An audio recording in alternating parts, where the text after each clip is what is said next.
Good morning to all my dear students. Welcome again to my channel Chemistry Wala SP. আশা করি আমার সকল প্রিয় ছাত্রছাত্রী তোমরা ভীষণ ভালো আছো, সুস্থ আছো। তোমাদের পরীক্ষার কিন্তু আর বেশি দিন নেই, তোমাদের পরীক্ষায় আর মাত্র 24 দিন বাকি রইল। এই 24 দিন কিন্তু তোমাদের প্রস্তুতির জন্য ভীষণ ভীষণ গুরুত্বপূর্ণ। প্রত্যেকে সুন্দরভাবে প্রস্তুতি নাও, মানসিকভাবে সুস্থ থেকো, শারীরিকভাবে সুস্থ থেকো। আমাদের চ্যানেলে পর্ষদের গ্রুপ সি যে সমাধান পর্ব চলছে, আজকে থাকছে তোমাদের পর্ষদের টেস্ট পেপারের আরও দুটি স্কুল। এই ভিডিওতে থাকছে আরও দুটি স্কুল, হিন্দু স্কুল এবং চৌশাল হাই স্কুল এইচএস। তো চলো, এই দুটি স্কুলের গ্রুপ সি সুন্দরভাবে প্রত্যেকটি প্রশ্ন আমি তোমাদের নোট আকারে লিখে দিয়েছি, সেখান থেকে তোমরা প্রত্যেকটি প্রশ্নের উত্তর সুন্দরভাবে লিখে নিতে পারবে। এছাড়া কনসেপচুয়াল যে প্রশ্নগুলো সেগুলো আমি তোমাদের সুন্দর করে বুঝিয়ে দিয়েছি। ইতিমধ্যে আমি তোমাদের পর্ষদের টেস্ট পেপার গ্রুপ সির যেগুলো সলভ অলরেডি দিয়ে দিয়েছি, নিশ্চয়ই তোমরা সেই প্রশ্নের উত্তরগুলো রেডি করে ফেলেছো। কোথাও কোনো সমস্যা হলে প্রতি মুহূর্তে আমাকে বলো, আমি সর্বদা তোমাদের সাথে আছি, তোমাদের পাশে আছি, কোনো সমস্যা নেই। চলো আজকের গ্রুপ সি সলভ এই দুটি স্কুলের, হিন্দু স্কুল এবং চৌশাল হাই স্কুল।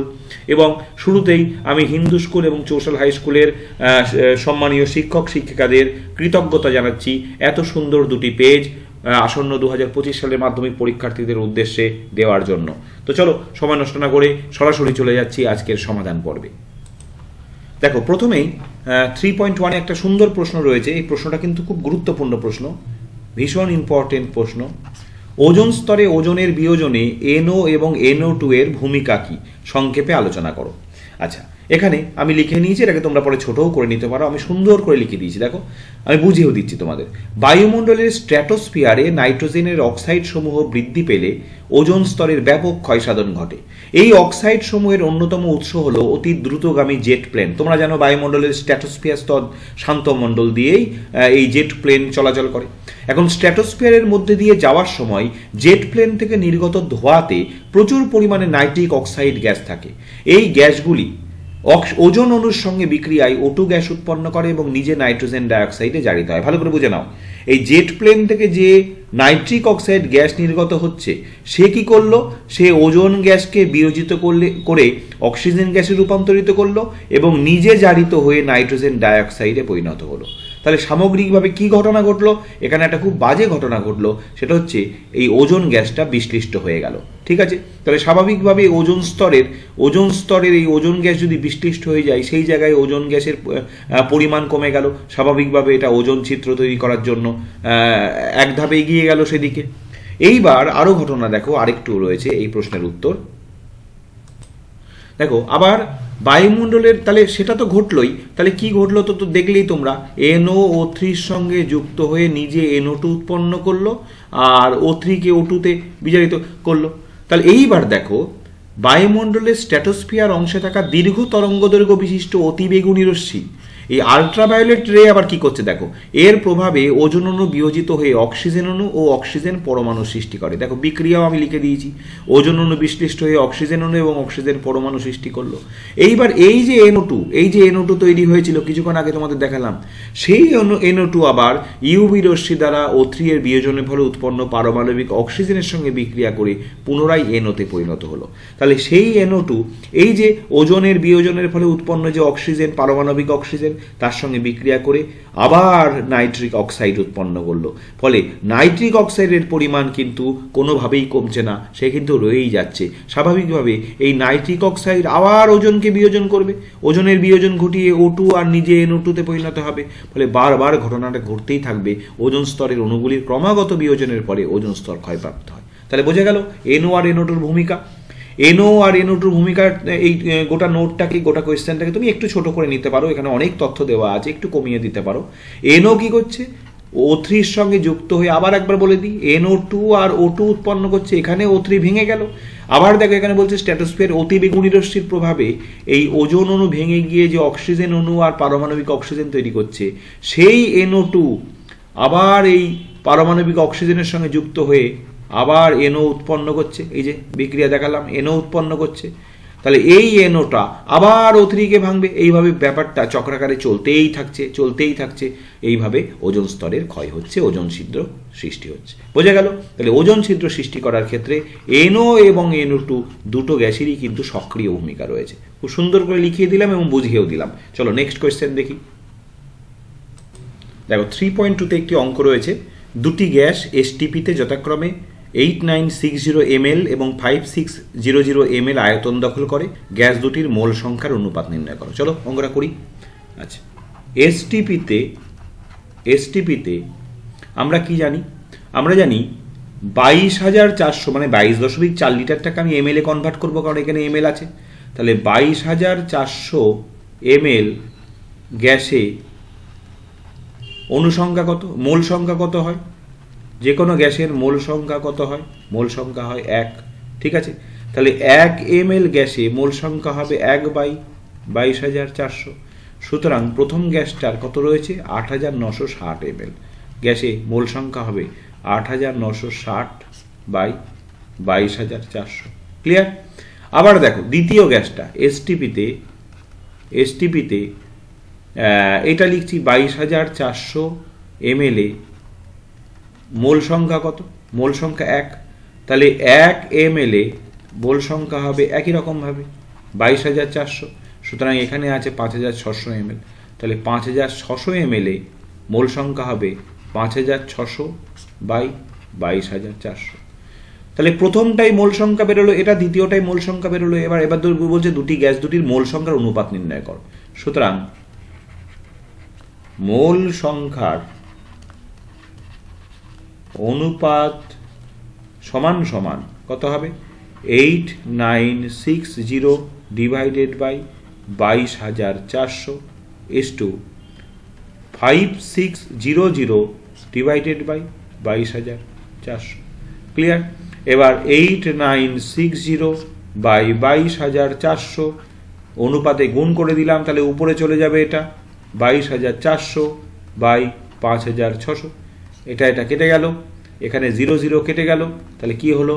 896/560। 2 দিয়ে কাটো, 4 দুগুণে 8, আবার 4 দুগুণে 8, 8 দুগুণে 16, এটাও 2 দুগুণে 4, 8 দুগুণে 16 0। আবার এটাকে কাটো, 2 দুগুণে 4, 2 দুগুণে 4, 4 দুগুণে 8, এটা 2 অক্ষর 2, 4 দুগুণে 8 0। আবার 2 দিয়ে কাটো, 1 1 2, এটা 70। এটা আবার কাটো, এটা হচ্ছে 5 দুগুণে 10, 6 দুগুণে 12, এটা 35। ঠিক আছে, তাহলে 7 দিয়ে কাটো, 7 8 56, 5 7 35। তাহলে একদম পুরো ভেঙে চুরে তোমাদের দেখালাম। আমি এইভাবেই দেখাই, তাহলে সব ধরনের স্টুডেন্টরা যাতে বুঝতে সুবিধা হয়। ঠিক আছে, যারা একটু এগিয়ে রয়েছে তারা ভাবতে পারো স্যার এত ডিটেলসে করার দরকার কি? দেখো সমস্ত ধরনের স্টুডেন্টরা তো ভিডিও দেখে, যারা একটু পিছিয়ে আছে তারাও তো দেখছে। যে কারণে আমি যদি একটু সময় হাতে নিয়ে পুরো ভেঙে চুরে সুন্দর করে ধীর স্থিরভাবে এগোই, তাহলে সমস্ত ধরনের স্টুডেন্টের সুবিধা হয়। সেই জন্য আমি একটু ধীরে এগোই। চলো আরেকবার বুঝিয়ে দিয়ে বেরিয়ে যাই। STP-তে বলছে এত ml আর এত ml আয়তন দখল করে গ্যাস দুটির মোল সংখ্যার অনুপাত। আমরা কি জানি? আমরা জানি STP-তে 1 মোল যে কোনো গ্যাসের 1 মোল যে কোনো গ্যাস থাকে কত আয়তনে? 22.4 লিটারে। এটা তো জানি। তাহলে লিটার তো নয়, এখানে ml আছে, তাহলে 22,400 ml। তাহলে STP-তে যে কোনো গ্যাসের 22,400 ml আয়তনের মধ্যে কত মোল থাকে? 1 মোল। তাহলে এখানে 22,400 ml গ্যাসে আমরা জানি মোল সংখ্যা 1, তাহলে 8,960 ml এ মোল সংখ্যা কত বের করে নিলাম। আবার একই রকমভাবে 5,600 ml এ মোল সংখ্যা কত বের করে নিলাম, দিয়ে দুটোর অনুপাত বের করলাম, উত্তর বের হলো 8:5। ক্লিয়ার? বোঝা গেল? চলো নেক্সট কি আছে দেখি। দেখো অথবাতে আরও একটি অঙ্ক আছে। 3 অ্যাটমসফিয়ার চাপে 27 ডিগ্রি সেলসিয়াস উষ্ণতায় 96 গ্রাম অক্সিজেন গ্যাসের আয়তন কত হবে? আমি তোমাদের বারে বারে বলেছি, যখনই গ্রাম, লিটার, অ্যাটমসফিয়ার এই সমস্ত কথাগুলো আসবে তখনই বুঝবে আদর্শ গ্যাস সমীকরণ দিয়ে অঙ্কটা হবে। তাহলে আদর্শ গ্যাস সমীকরণ লিখে ফেলো। PV = কি? nRT। তাহলে এখানে মানগুলো বসিয়ে দাও তো। P কত? P কত? 3 atm। P হচ্ছে 3 অ্যাটমসফিয়ার। বেশ, আচ্ছা। V কত? আয়তন কত হবে ওটাই জানতে চেয়েছে। আচ্ছা, n কত? n মানে মোল সংখ্যা। এন মানে আমরা কি জানি? এন মানে আমরা জানি W/m, অর্থাৎ গ্যাসের ভর বাই গ্যাসের আণবিক ওজন। সেটা কত? গ্যাসের ভর কত? 96 গ্রাম। দেখো বলেছে 96 গ্রাম অক্সিজেন, আর অক্সিজেনের আণবিক ওজন আমরা কত জানি? 32। তাহলে কত হলো? এটা হলো 3। তাহলে এন এর মান 3 বেরিয়ে গেল। আর কত নেব?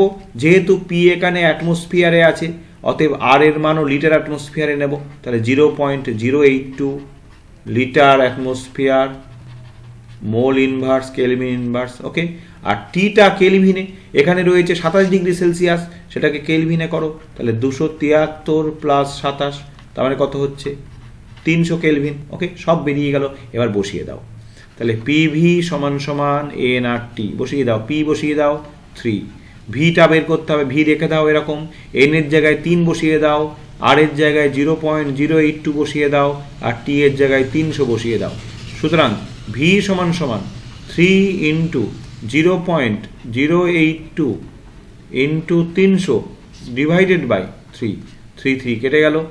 300কে 0.082 দিয়ে গুণ করলে কত হয় একটু দেখে নিই। দেখো উত্তর হচ্ছে 24.6 লিটার। লিটারে কেন দিলাম? যেহেতু আমি আর এর মানটা লিটার অ্যাটমসফিয়ারে নিয়েছি, অতএব যে আয়তনটা বেরোবে সেটা লিটারে বেরোবে। অঙ্কটা বোঝা গেল? এই ধরনের অঙ্ক তোমাদের আমি প্রচুর করালাম, কারণ প্রায় প্রতিটা পেজেই দেখছি এই ধরনের একটা অঙ্ক থাকছে। স্বাভাবিকভাবে এই যে গ্রুপ সির সলভ চলছে, ইতিমধ্যে আমি যে তোমাদের 7-8টা পেজ, হ্যাঁ অনেকগুলোই হলো, প্রায় 8টা তো হতেই চললো, 8টা পেজ কমপ্লিট করিয়ে দিলাম, 8টা আর আগের 2টো ফুল পেপার করিয়েছিলাম। সেখানে কিন্তু এই ধরনের অঙ্ক কিন্তু প্রায় প্রতিটা পেজেই থাকছে। নিশ্চয়ই বুঝে গেলে কি করে করতে হবে। এটিএম, এবার এখানে প্রসঙ্গ ক্রমে বলে দিই, যদি চাপটা এটিএমে না থাকতো, সেন্টিমিটারে থাকতো বা মিলিমিটারে থাকতো, তাহলে আর এর মান যদি তুমি এইটা বসাতে চাও, তাহলে কিন্তু এই এটিএম তখন ওই সেন্টিমিটারকে 760 দিয়ে ভাগ করে এটিএমে নিয়ে আসতে হতো। ক্লিয়ার? বোঝা গেল? তাহলে সব বুঝিয়ে দিলাম, পিভি এনআরটি বের করে নিলাম, দিয়ে ভিটা জানতে হতো, বাকিগুলো বসিয়ে দিলাম, ব্যাস বেরিয়ে এলো। চলো নেক্সট প্রশ্ন দেখি। 3.3-তে আরও একটি অঙ্ক দেখো, একটি লেন্সের ক্ষমতা প্লাস 2.5 ডায়াপ্টার। তাই লিখে নিই, লেন্সের ক্ষমতা সমান প্লাস 2.5 ডায়াপ্টার। বলছে লেন্সটির ফোকাস দূরত্ব ও প্রকৃতি নির্ণয় করো। আচ্ছা, এই প্রসঙ্গে তোমাদের একটু বুঝিয়ে দিই। দেখো, আমরা জানি লেন্সের ক্ষমতার ফর্মুলা কি জানি? আমরা জানি লেন্সের ক্ষমতা P সমান সমান 1/f যদি ফোকাস দূরত্ব মিটার এককে হয়, যদি ফোকাস দূরত্ব মিটার এককে হয়, আর 100/f লেখা হয়, P সমান সমান 100/f যদি ফোকাস দূরত্ব সেন্টিমিটার এককে হয়। ভালো করে বুঝে নাও, সেন্টিমিটার এককে হয়। বোঝা গেল? তাহলে বোঝা গেল এফটা, অর্থাৎ যদি সেন্টিমিটার এককে ফোকাস দূরত্ব ধরা হয়, তখন ফর্মুলাটা হবে P সমান 100/f। আচ্ছা বেশ, তাহলে এখানে আমরা ধরে নিলাম সেন্টিমিটারেই বের করবো। লেন্সের ক্ষমতা কত? Plus 2.5 dioptre. সুতরাং ফোকাস দূরত্ব কত? সুতরাং ফোকাস দূরত্ব সমান কত হচ্ছে? 100/p, তার মানে 100/2.5। 100/2.5 মানে কত হচ্ছে? দেখো 100/2.5 40 সেন্টিমিটার। 100/2.5 হচ্ছে 40 সেন্টিমিটার। বোঝা গেল? এইবার তোমাদের আরো একটা কথা বলে দিই, লেন্সটির প্রকৃতি বের করতে বলেছে। যদি দেখো, যদি লেন্সের ক্ষমতা, এটা মনে রেখো, খুব ইম্পর্টেন্ট, সমান সমান ধনাত্মক হয়, পজিটিভ হয়, যদি লেন্সের ক্ষমতা ধনাত্মক হয়, তবে লেন্সটি কি হবে? তবে লেন্সটি উত্তল লেন্স, মনে রেখো। আর যদি লেন্সের ক্ষমতা সমান সমান ঋণাত্মক হয়, নেগেটিভ হয়, ঋণাত্মক হয়, তবে লেন্সটি অবতল লেন্স। এটা মনে রেখো, এটা মনে রাখা দরকার।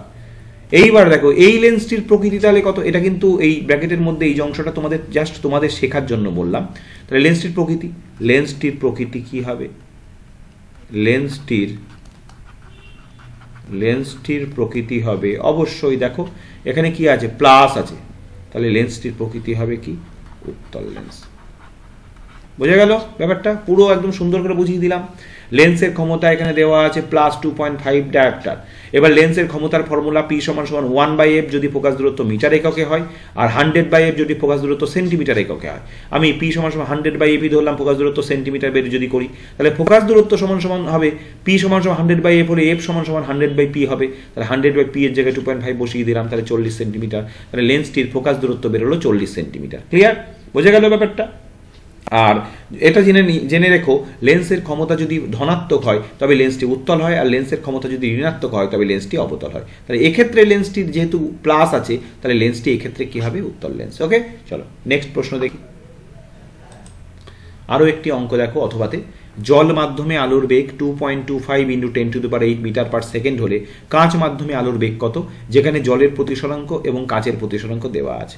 আচ্ছা, এখানে তোমাকে প্রথমে আমি একটা ফর্মুলা লিখে দিই। দেখো, জল মাধ্যমে আলোর বেগ ডিভাইডেড বাই কাঁচ মাধ্যমে আলোর বেগ সমান সমান কি হবে জানো? আলোর বেগের সঙ্গে প্রতিসরাঙ্ক সবসময় ব্যস্তানুপাতিক। তাহলে উপরে জল আছে, নিচে কাঁচ আছে, তাহলে ব্যস্তানুপাতিক যেহেতু, তাহলে ডান দিকে প্রতিসরাঙ্ক যখন লিখবো নিশ্চয়ই কাঁচ উপরে হবে আর জল নিচে হবে, যেহেতু ব্যস্তানুপাতিক সম্পর্ক। তাহলে এখানে লিখবো কাঁচের প্রতিসরাঙ্ক। বুঝতে পারলে তো ব্যাপারটা?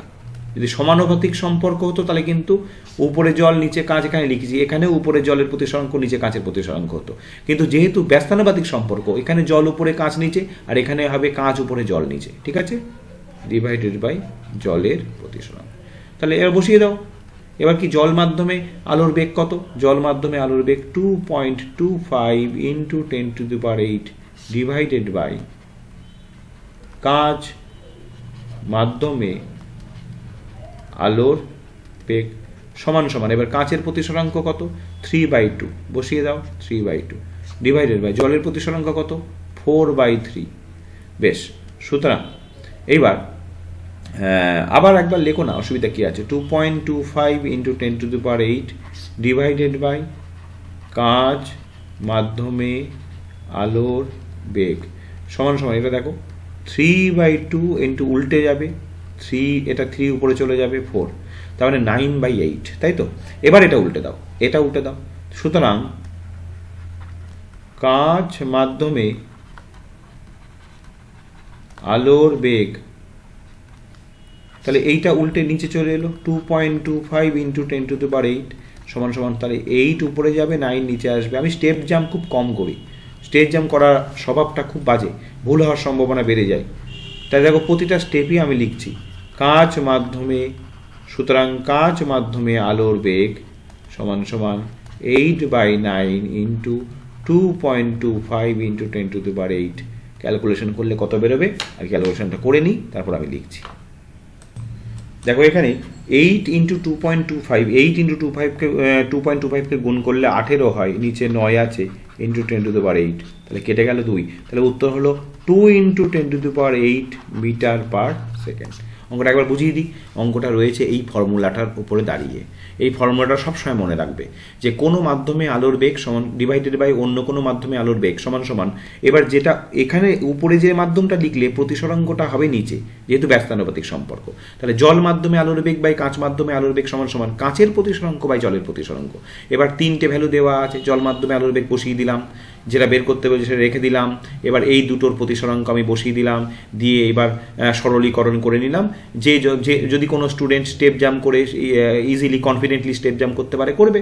আলটিমেটলি উদ্দেশ্য আমাদের কাঁচ মাধ্যমে আলোর বেগ বের করা। আমি পরপর সুন্দর করে বুঝিয়ে তোমাদের করে দিলাম। ক্লিয়ার? চলো নেক্সট প্রশ্ন দেখি। নেক্সট কোয়েশ্চেন, পরিবাহীর রোধাঙ্ক কোন কোন বিষয়ের উপর নির্ভর করে? দেখো, পরিবাহীর রোধ আর পরিবাহীর রোধাঙ্ক কিন্তু আলাদা বিষয়।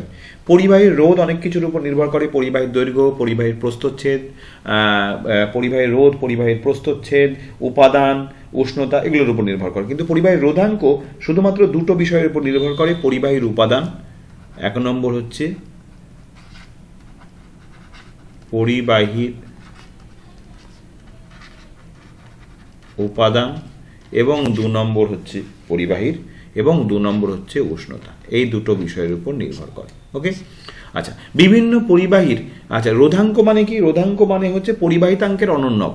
বিভিন্ন পরিবাহীর পরিবাহিতাঙ্ক কিন্তু বিভিন্ন। যে সমস্ত পরিবাহীর পরিবাহিতাঙ্কের মান যত বেশি তার রোধাঙ্ক তত কম, কারণ পরিবাহিতাঙ্কের সঙ্গে রোধাঙ্কের ব্যস্তানুপাতিক সম্পর্ক। মনে রেখো। তাহলে 1 নম্বর হচ্ছে পরিবাহীর উপাদান, এর উপর নির্ভর করে বিভিন্ন পদার্থের বিভিন্ন। ক্লিয়ার? আর 2 নম্বর উষ্ণতা। উষ্ণতার সঙ্গে পরিবাহীর রোধাঙ্ক নির্ভর করে নানান রকম। যেমন ধরো অর্ধ পরিবাহী, ধাতব পরিবাহীর ক্ষেত্রে কি হয়? ধাতব পরিবাহীর ক্ষেত্রে আমি একটা গ্রাফ এঁকে তোমাদের বোঝানোর চেষ্টা করছি। ধরো রোধাঙ্ক আর যদি উষ্ণতা আমি গ্রাফ আঁকি, তাহলে দেখো এটা হচ্ছে কার ক্ষেত্রে? এটা হচ্ছে ধাতব পরিবাহীর ক্ষেত্রে। এটা হচ্ছে ধাতব পরিবাহীর ক্ষেত্রে। ঠিক আছে, এইটাই যদি আমি অর্ধ পরিবাহীর ক্ষেত্রে আঁকি, দেখো সেক্ষেত্রে কিন্তু রোধাঙ্ক আর উষ্ণতার এই গ্রাফটা হয়ে যাবে কেমন জানো? এরকম। কারণ অর্ধ পরিবাহীর ক্ষেত্রে কি হয়? অর্ধ পরিবাহীর ক্ষেত্রে যত উষ্ণতা বৃদ্ধি পায় রোধাঙ্ক তত কমে যায়, উল্টো হয়। ঠিক আছে, আর ধাতব পরিবাহীর ক্ষেত্রে উষ্ণতা যত বৃদ্ধি পায় রোধাঙ্কও তত বৃদ্ধি পায়। তাহলে এখানে সম্পর্কটা কিরকম? এখানে সম্পর্কটা হচ্ছে সমানুপাতিক সম্পর্ক। উষ্ণতা বৃদ্ধি পাচ্ছে, রোধাঙ্ক বৃদ্ধি পাচ্ছে। কিন্তু এখানে দেখো উষ্ণতা বৃদ্ধি পাচ্ছে কিন্তু রোধাঙ্ক কমে যাচ্ছে। এখানে সম্পর্কটা কিরকম? এখানে সম্পর্কটা হচ্ছে ব্যস্তানুপাতিক সম্পর্ক। সিলিকন, জার্মেনিয়াম এদের ক্ষেত্রে এই ঘটনাটা ঘটে, এটা মনে রেখো। ঠিক আছে, তাহলে পরিবাহীর রোধাঙ্ক আর পরিবাহীর রোধ আসলে গুলিয়ে ফেলো না। পরিবাহীর রোধাঙ্ক আসলে এই দুটো বিষয় লিখবে, পরিবাহীর উপাদান এবং পরিবাহীর উষ্ণতা। ক্লিয়ার? আর পরিবাহীর রোধ যদি বলে সেখানে কিন্তু অনেকগুলো বিষয় আছে, আর প্রপোর্শনাল টু এল, আর প্রপোর্শনাল টু 1/a, এছাড়া উপাদান, উষ্ণতা, চাপ ইত্যাদি অনেকগুলো শর্ত রয়েছে। উপাদান, চাপ, উষ্ণতা ইত্যাদি ইত্যাদি। ঠিক আছে, চলো নেক্সট কোয়েশ্চেন দেখি। নেক্সট কোয়েশ্চেন 3.5 দেখো, CaO ক্যালসিয়াম অক্সাইডের লুইস ডট ডায়াগ্রাম এঁকে দেখাও, যৌগটির রাসায়নিক বন্ধনের প্রকৃতি কি? চলো, CaO ক্যালসিয়াম অক্সাইড। আচ্ছা, ক্যালসিয়াম অক্সাইড আঁকতে গেলে প্রথমে ক্যালসিয়ামের পারমাণবিক সংখ্যা কত সেটা আগে জানতে হবে। ক্যালসিয়ামের পারমাণবিক সংখ্যা হচ্ছে কত? 20। তাহলে এর ইলেকট্রন বিন্যাস কত? তাহলে এর ইলেকট্রন বিন্যাসটা লিখে নাও। এর ইলেকট্রন বিন্যাস হচ্ছে 2,8,8,2। ঠিক আছে, আর এর সাথে আছে অক্সিজেন। অক্সিজেনের পারমাণবিক সংখ্যা কত? অক্সিজেনের পারমাণবিক সংখ্যা হচ্ছে 8। স্বাভাবিকভাবে এর ইলেকট্রন বিন্যাস কত? 2,6। ক্লিয়ার? এবার ক্যালসিয়াম দেখো ধাতু আর অক্সিজেন অধাতু, তাহলে বুঝতেই পারছো এদের মধ্যে রাসায়নিক বন্ধনের প্রকৃতি কি হবে। সেটা আমি এখন বলবো না, ইলেকট্রন লুইস ডট ডায়াগ্রামটা এঁকে নিয়ে আগে। আচ্ছা চলো, ক্যালসিয়াম এখানে লিখলাম, তাহলে তার সর্ববিস্ত কক্ষপথে ইলেকট্রন কটা? 2। বেশ, এই যে ক্যালসিয়ামের সর্ববিস্ত কক্ষপথে ইলেকট্রন 2। আর অক্সিজেন লিখে নাও, তার সর্ববিস্ত কক্ষপথে ইলেকট্রন 6টা। তাহলে 1, 2, 3, 4, 5, 6। এইবার দেখো ক্যালসিয়াম প্রত্যেকেই তো তার নিকটতম নিষ্ক্রিয় গ্যাসের ইলেকট্রন বিন্যাস লাভ করার চেষ্টা করে। ক্যালসিয়ামের ক্ষেত্রে দেখো 2,8,8,2। তাহলে এ যদি এর 2টো ইলেকট্রন ছেড়ে দিতে পারে, তাহলে এ তার ভেতরের এই কক্ষপথের 8টা ইলেকট্রন দেখাতে পারবে, অষ্টকপূর্তি দেখাতে পারবে। এটা হচ্ছে নিকটতম নিয়নের ইলেকট্রন বিন্যাস, তাই তো?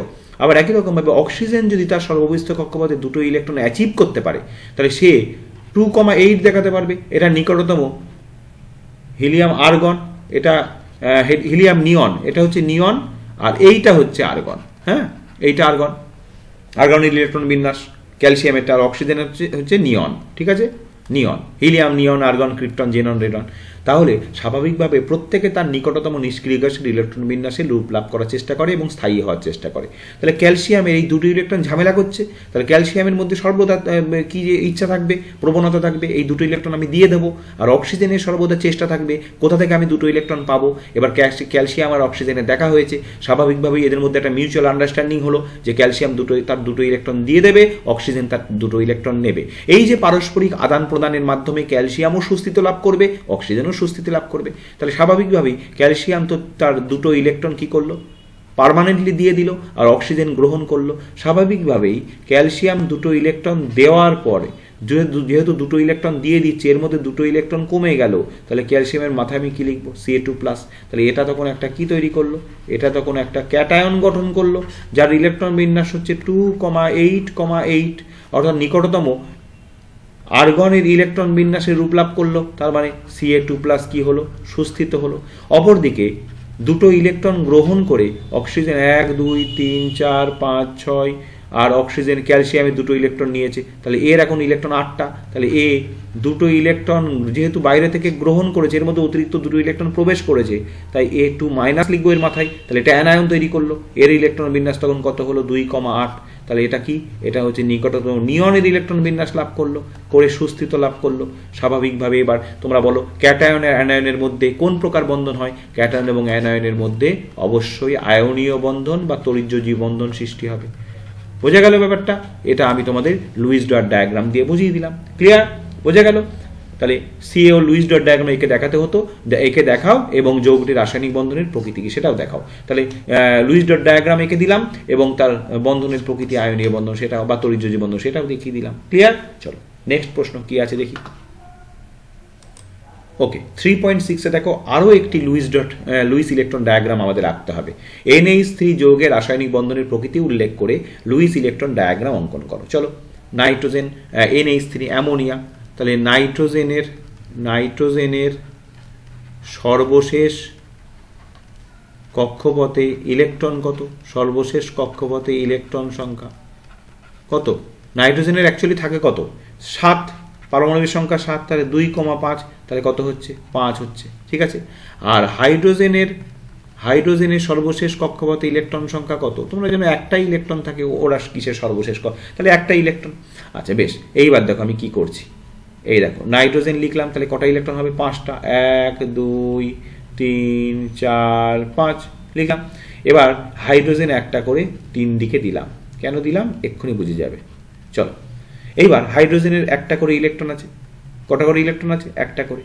এইবার তোমাদের একটা কথা বলি, একমাত্র হাইড্রোজেন আর হিলিয়াম একমাত্র দ্বৈত পূর্তি করে, অর্থাৎ এদের সর্ববিস্ত কক্ষপথে এটা দুটো ইলেকট্রন পেলেই খুশি।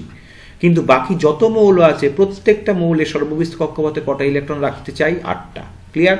তাহলে স্বাভাবিকভাবে হাইড্রোজেন যখন বন্ধন করবে তার এর কক্ষ শেষ মানে সর্ববিস্ত কক্ষপথে দুটো ইলেকট্রন থাকলেই দ্বৈত পূর্তি হয়ে যাবে, কিন্তু নাইট্রোজেনের থাকতে হবে কটা? 8টা। নাইট্রোজেনে আছে কটা? 1 2 3 4 5টা। তাহলে নাইট্রোজেনের এখনো 3টে ইলেকট্রন প্রয়োজন। তোমাদের মনে প্রশ্ন যেতে পারে, স্যার হঠাৎ 3টে হাইড্রোজেন লিখলেন কেন, বা অ্যামোনিয়া যৌগের 3টে হাইড্রোজেন কেন একটা নাইট্রোজেনের সঙ্গে যুক্ত হয়? দেখো পরিষ্কার বুঝে যাও, নাইট্রোজেনের এখনো ইলেকট্রন দরকার 3টে।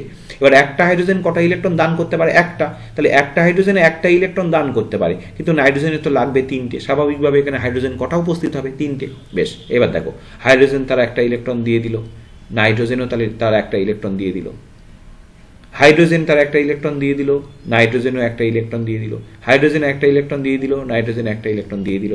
পুরো ব্যাপারটা কি ঘটলো একটু দেখো। নাইট্রোজেন লিখলাম, এবার দেখো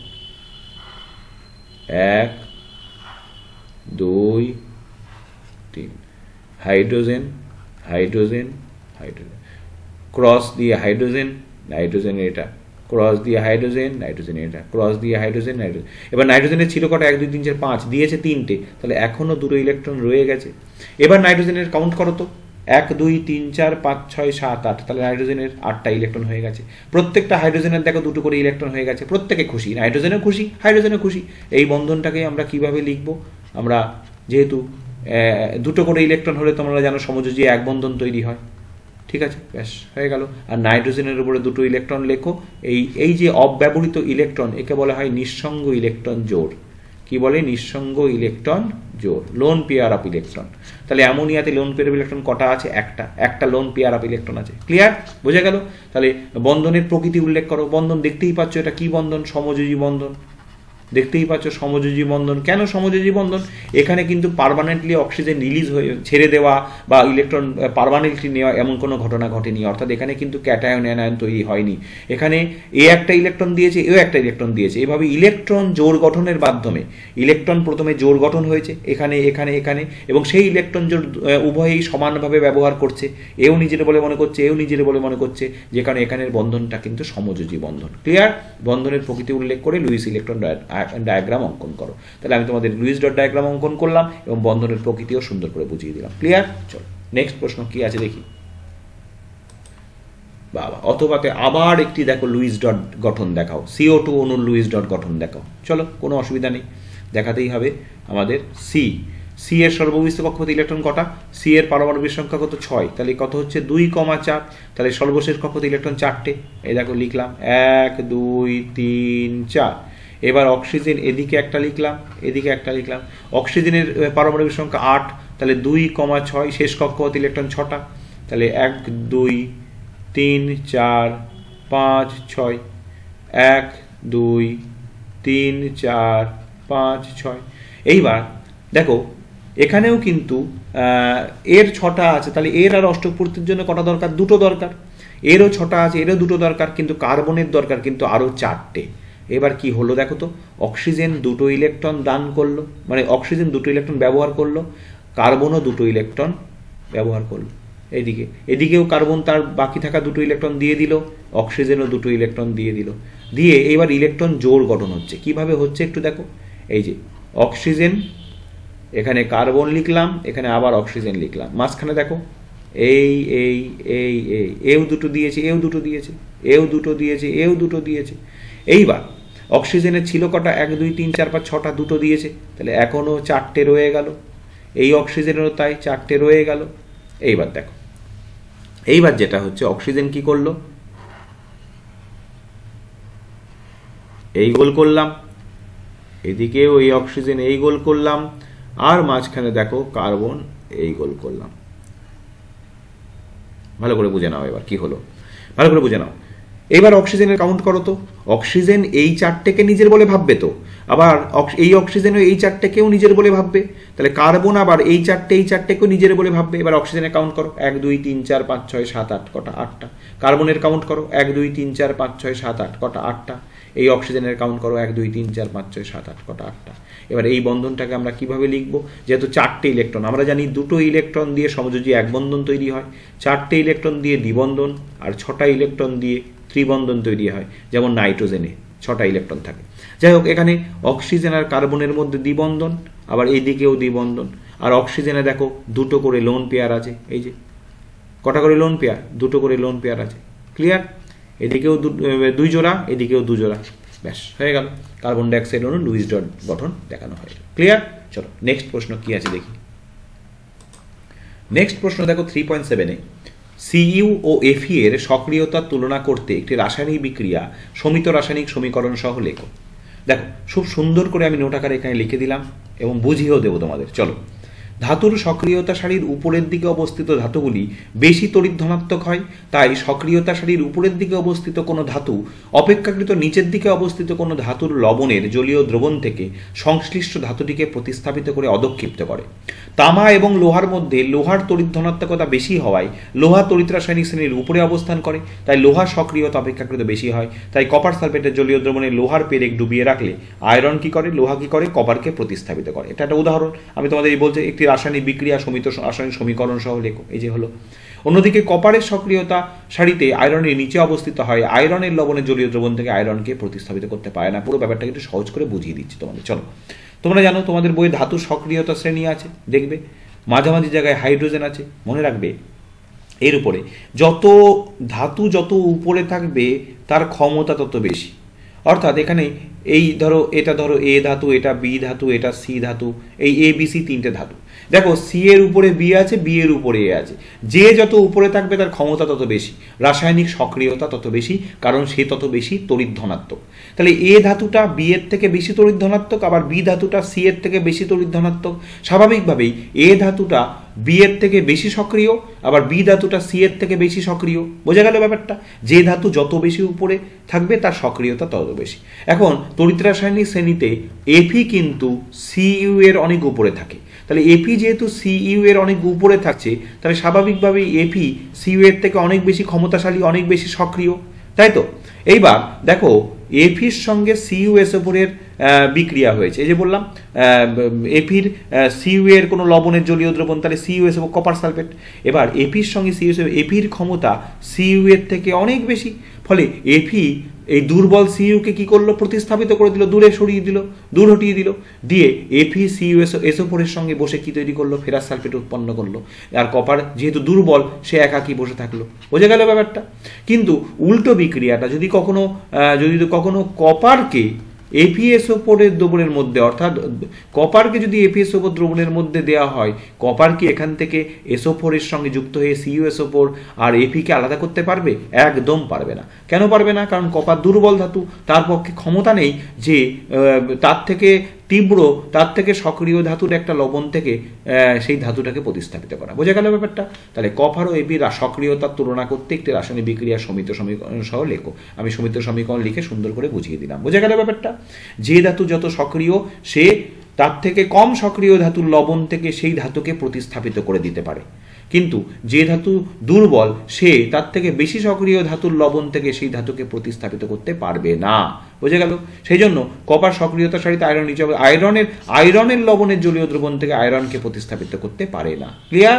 চলো নেক্সট প্রশ্ন দেখি।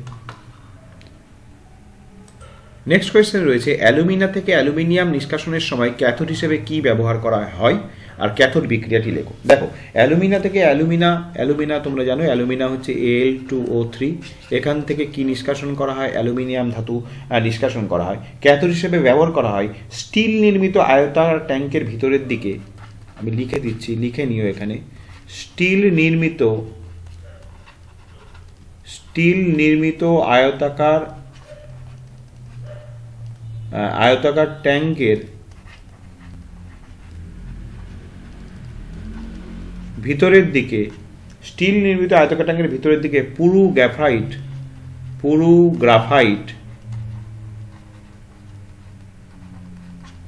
গ্রাফাইট বা গ্যাস কার্বনের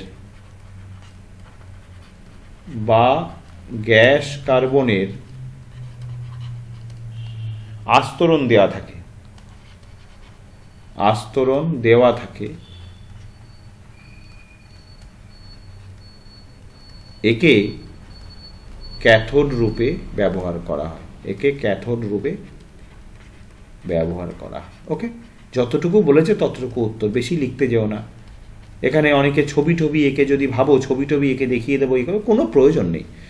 2 নম্বরের এটা 1 নম্বর, আর ক্যাথোড বিক্রিয়াটি 1 নম্বর। তাহলে দেখো, স্টিল নির্মিত, তোমরা জানো এরকম একটা স্টিল নির্মিত এরকম পাত্রের মধ্যে, একটা চেম্বারের মধ্যে পুরো ঘটনাটা ঘটানো হয়, ঠিক আছে? তাহলে এই স্টিল নির্মিত আয়তাকার ট্যাঙ্কের ভিতরের দিকে পুরো গ্রাফাইট বা গ্যাস কার্বনের আস্তরণ দেওয়া থাকে, একেই ক্যাথোড হিসেবে ব্যবহার করা হয়। প্রসঙ্গক্রমে বলে দিই, অ্যানোড কি? অ্যানোড তড়িৎদ্বার হিসেবে কাকে ব্যবহার করা হয়? না, অনুভূমিক কপার দণ্ড থেকে ঝোলানো, এখানে এই অনুভূমিক একটা কপার দণ্ড থাকে, সেই কপার দণ্ড থেকে ঝোলানো কয়েকটি গ্রাফাইট দণ্ড এরকম থাকে, পরপর এরকম থাকে, এদেরকেই এখানে অ্যানোড হিসেবে ব্যবহার করা হয়। যাই হোক, ক্যাথোড বিক্রিয়া, চলো ক্যাথোড বিক্রিয়াটা লিখে দিই। ক্যাথোড বিক্রিয়া কি? ক্যাথোড বিক্রিয়া হচ্ছে, যেহেতু এর অ্যালুমিনা এই Al2O3, একটুখানি তোমাদের বুঝিয়ে দিই, Al2O3টা ভেঙে গিয়ে 2Al3+ আর 3O2- এই দুটো আয়ন উৎপন্ন করে। এবার এটা কি? ক্যাটায়ন কোথায় যাবে একটু বুঝে নাও, বেসিক কনসেপ্টটা বুঝে নাও। ক্যাটায়ন সর্বদা ক্যাথোডের দিকে যায়, আর অ্যানায়ন কোথায় যায়? অ্যানোডের দিকে যায়। এটা তোমরা জানো, আমি তোমাদের আগেও বলেছি। ক্যাটায়ন পজিটিভ, সে নেগেটিভ তড়িৎদ্বারের দিকে যাবে, অর্থাৎ ক্যাথোডে যাবে, আর অ্যানায়ন পজিটিভ তড়িৎদ্বারের দিকে, অর্থাৎ অ্যানোডের দিকে যাবে। যাই হোক, এখানে ক্যাথোড বিক্রিয়া। তাহলে ক্যাথোড বিক্রিয়ায় কে এলো? Al3+। তাহলে 2Al3+ কি করলো? 2Al3+, Al3+ দিয়ে বোঝালেও হবে। Al3+ কি করলো? 3টে ইলেকট্রন গ্রহণ করে অ্যালুমিনিয়াম রূপে মুক্ত হলো। বোঝা গেল? Al3+ কোথায় গেল? ক্যাথোডে গেল। Al3+ কোথায় গেল? ক্যাথোড তড়িৎদ্বারে গেল। ক্যাথোড তড়িৎদ্বার মানে ইলেকট্রনের ব্যাংক, প্রচুর ইলেকট্রন রয়েছে, আর Al এর দেখো 3খানা ইলেকট্রন ঘাটতি আছে। তাহলে Al3+ ক্যাথোড থেকে 3খানা ইলেকট্রন গ্রহণ করলো, করে অ্যালুমিনিয়াম ধাতুরূপে সঞ্চিত হলো। বোঝা গেল? চলো নেক্সট প্রশ্ন দেখি। অথবা দেখো, খুব সুন্দর একটি প্রশ্ন রয়েছে, এবং থার্মিট পদ্ধতি কিন্তু তোমাদের পরীক্ষার জন্য ভীষণ গুরুত্বপূর্ণ। হ্যাঁ, প্রায় প্রতিটি পেজেই কিন্তু থার্মিট পদ্ধতি থাকছে। দেখো, একটি সমিত রাসায়নিক সমীকরণ সহ সংক্ষেপে থার্মিট পদ্ধতি আলোচনা করো। উচ্চ তাপমাত্রায় অক্সিজেনের প্রতি অ্যালুমিনিয়ামের তীব্র আসক্তির জন্য কিছু ধাতু, যেমন আয়রন, ক্রোমিয়াম, ম্যাঙ্গানিজ ইত্যাদি ধাতুর অক্সাইডকে অ্যালুমিনিয়াম চূর্ণ সহযোগে উচ্চ তাপমাত্রায় উত্তপ্ত করলে অক্সাইডগুলি অ্যালুমিনিয়াম দ্বারা বিজারিত হয়ে গলিত ধাতুতে পরিণত হয়। এই পদ্ধতিকে থার্মিট পদ্ধতি বলে। এই পদ্ধতিতে আয়রন, ম্যাঙ্গানিজ, ক্রোমিয়াম প্রভৃতি ধাতু নিষ্কাশন করা হয়। আমি বুঝিয়ে দিচ্ছি, দেখো ইকুয়েশন দিয়ে বুঝিয়ে দিই, তাহলে বুঝতে পারবে। Fe2O3, এটা কি? এই যে কি বললো এখানে, কি বললো যে কিছু কিছু ধাতুর অক্সাইডকে, তাহলে কিছু কিছু ধাতুর মধ্যে আয়রন দিয়ে আমি বোঝাচ্ছি তোমাদের, তার অক্সাইডকে, এই যে আয়রনের অক্সাইড মানে কি Ap2O3, অক্সাইডকে কি করা হলো, অ্যালুমিনিয়াম চূর্ণ সহযোগে উত্তপ্ত করলে। বেশ, এখানে তাহলে অ্যালুমিনিয়াম নিলাম 2Al সমান সমান সমিত সমীকরণ লিখছি, তাহলে কি হলো দেখো এবার, Al2O3 আর 2Fe, ভালো করে দেখো, উত্তপ্ত করলে অ্যালুমিনিয়াম দ্বারা বিজারিত এই গলিত ধাতুতে পরিণত হয়। কি ঘটনা ঘটলো, এইবার এই জিনিসটা পুরো বুঝিয়ে দিচ্ছি। দেখো এখানে এই ধাতুটার অক্সিজেনের সঙ্গে যুক্ত হয়েছে, আর অ্যালুমিনিয়াম এখানে বিজারক রূপে গ্রহণ করা হয়েছে। এবার অ্যালুমিনিয়ামের প্রতি অক্সিজেনের প্রতি অ্যালুমিনিয়ামের আসক্তি এফির থেকে বেশি, বোঝা গেল? এই অক্সিজেনের প্রতি আসক্তি অ্যালুমিনিয়াম আর এফির মধ্যে কার বেশি, অ্যালুমিনিয়ামের বেশি। ফলে স্বাভাবিকভাবেই যে যা এফির সঙ্গে আসক্তি যেহেতু অক্সিজেনের কম আর অ্যালুমিনিয়ামের বেশি, তাহলে অক্সিজেন এখান থেকে আলাদা হয়ে যাবে, হয়ে গিয়ে কার সঙ্গে যুক্ত হবে, অ্যালুমিনিয়ামের সঙ্গে দেখো যুক্ত হয়েছে।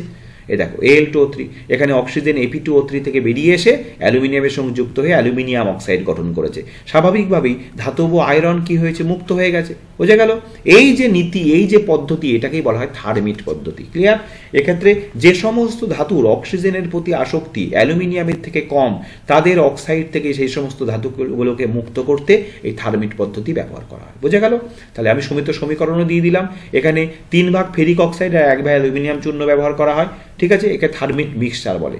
এই পদ্ধতিতে আয়রন, ম্যাঙ্গানিজ, ক্রোমিয়াম প্রভৃতি মোটামুটি ছোট্ট করে তোমাদের সমীকরণ সহ ছোট্ট তথ্য দিয়ে সুন্দর করে বুঝিয়ে দিলাম। ক্লিয়ার? চলো, প্রত্যেকটি প্রশ্নের নোট কিন্তু স্ক্রিনশট নিয়ে হোক, ভিডিও স্টপ করে হোক, তোমরা কিন্তু প্রত্যেকটি প্রশ্নে সুন্দর করে আমি নোট লিখে দিয়েছি, প্রত্যেকটি প্রশ্নের নোট কিন্তু লিখে নিও।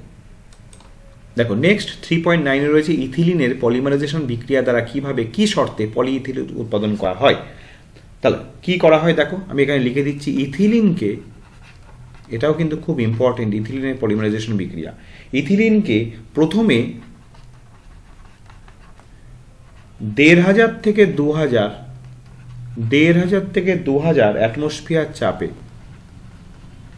1500 থেকে 2000 অ্যাটমসফিয়ার চাপে তরলে পরিণত করা হয়, চাপে তরলে পরিণত করা হয়। ওকে, প্রথমে ইথিলিনকে তরলে পরিণত করা হলো, তারপর এই তরল ইথিলিনকে কি করা হলো, তরল ইথিলিনকে কোনো পারক্সাইড বা অক্সিজেন, কোনো পারক্সাইড বা O2 এর উপস্থিতিতে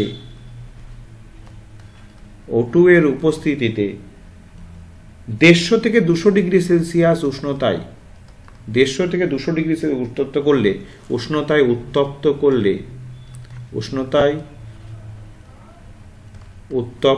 করলে বহু সংখ্যক